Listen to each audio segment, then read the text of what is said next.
The U.S. House is expected to vote on a bipartisan crypto market structure bill on Wednesday, or the time of this video when it comes out, who knows? But we're going to talk about this and where we're at in terms of regulation here in the U.S., bills, legislation, these things that help substantiate crypto in the U.S. economy. So welcome back to the Blockcash podcast channel. Make sure to check out all our options for membership on YouTube to get access to exclusive content and our newsletter at blockcash.substack.com to get this in your inbox. All right, let's dive into this. I'll give you my thoughts at the end of, as always, but let's plow through. So the Financial Innovation and Technology for the 21st Century Act, known as the FIT21 Act, is expected to head to the floor for a vote in the House in the afternoon on May 22nd. The House of Representatives is scheduled to vote on a landmark cryptocurrency market structure bill this week. The Financial Innovation and Technology for the 21st Century Act, known as the FIT21 Act, is expected to head to the floor for vote in the House. We just talked about that.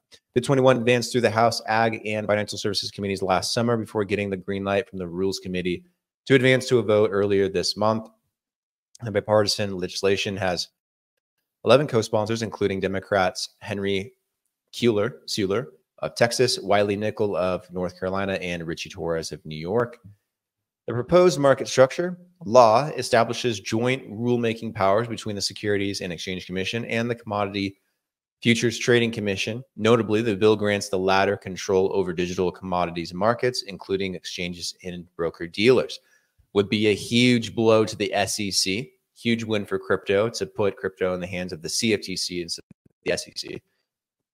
The legislation also clarifies how digital assets are classified, stating that the existence of an investment contract alone does not make a token a security, a distinction that could impact several pending legal disputes between token issuers and crypto exchanges and the SEC. About 70% of all crypto tokens should be classified as commodities rather than securities, the co-sponsors wrote in a fact sheet published alongside the bill.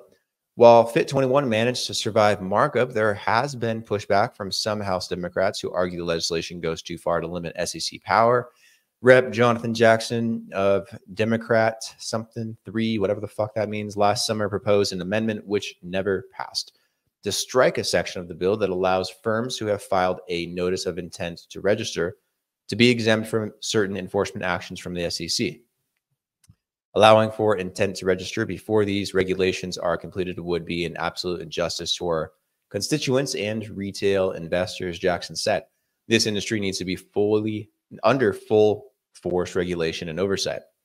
Agricultural Committee Chair Glenn Thompson, Republican of Pennsylvania, countered that the notice of intent allows firms who meet requirements for treatment of customer funds, disclosures, and records to operate limitedly, while the potentially years-long registration approval process plays out. The bill also allows the Commodity and Futures Trading Commission to issue enforcement actions against firms who have completed the notice of intent process. I know this is a mouthful, guys, but I'll get there.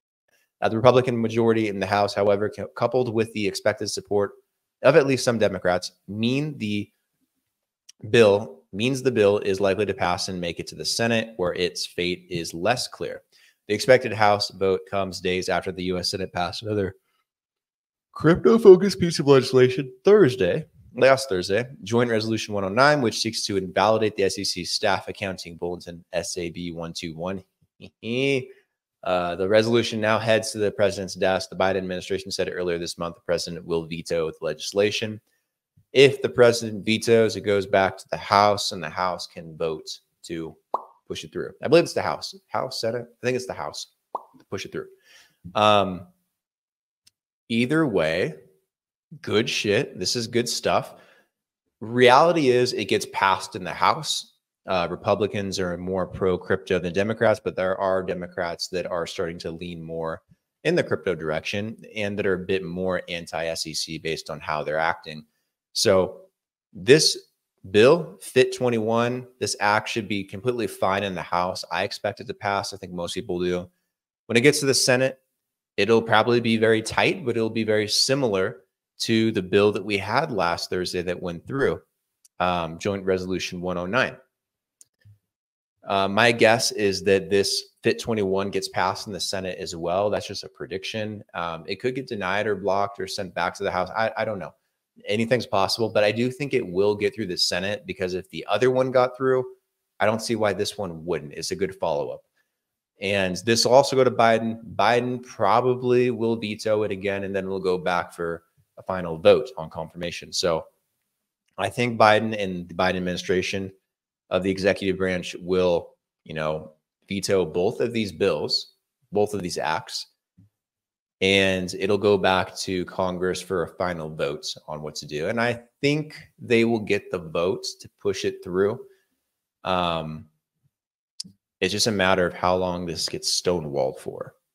But I think it's important mainly because of this distinction between the SEC and the CFTC. That has been an ongoing turf war for quite a while now.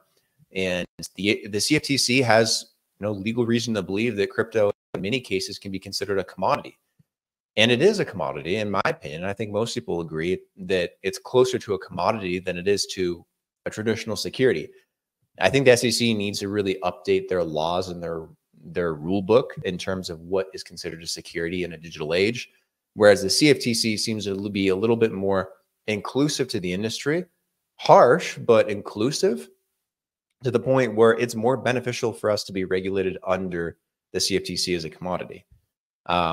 Because it would be fine if crypto was considered a security. It would suck a little bit in the US, but we'd still have groundwork to play with. The problem is that the SEC is not being as welcoming and forthcoming until you have these multi-trillion-dollar asset managers just ramming it down Gensler's throat to get it through. The problem is Gensler himself. And, the charge being led at the SEC to regulate by enforcement. And that's not healthy. That's not what you want. You don't want to go punishing good actors for no reason because you want to bring people under compliance. Another reason of saying, I want to control you. Why would you even have that mindset if legally you're not given the power to do that specifically? It's not, he has the power to kind of do that, but if it's not within his jurisdiction, then he's wasting US taxpayer dollars on something that we don't even want him to do. That's the stupid thing about government. It's like, if you ask most Americans, we don't want the SEC being like this. We want them to protect us, but this isn't protecting us. This is just taking away our options, making it more difficult for us. Who are you working for, Gensler? So I think this is very helpful in creating that differentiation of what is. Now, there's some things in crypto that probably are going to be considered securities. Anything that falls under the realm of like an ICO very well could be. Token launches. In many respects, if you're raising funds directly, or if you're actually representing company stock or company stock of a company, definitely, I think that those will be applications, and those should be considered as a security, 100%. But most cryptos aren't.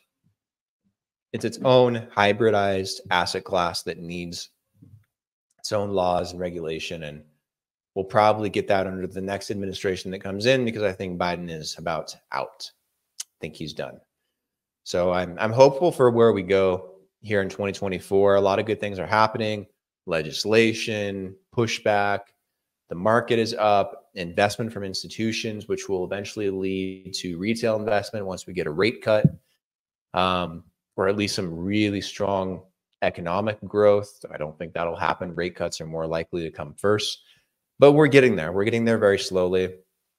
Let me know what you guys think down in the comment section below on these bills. I think it's very fascinating, and I think it's something that'll be very important if we can get them through.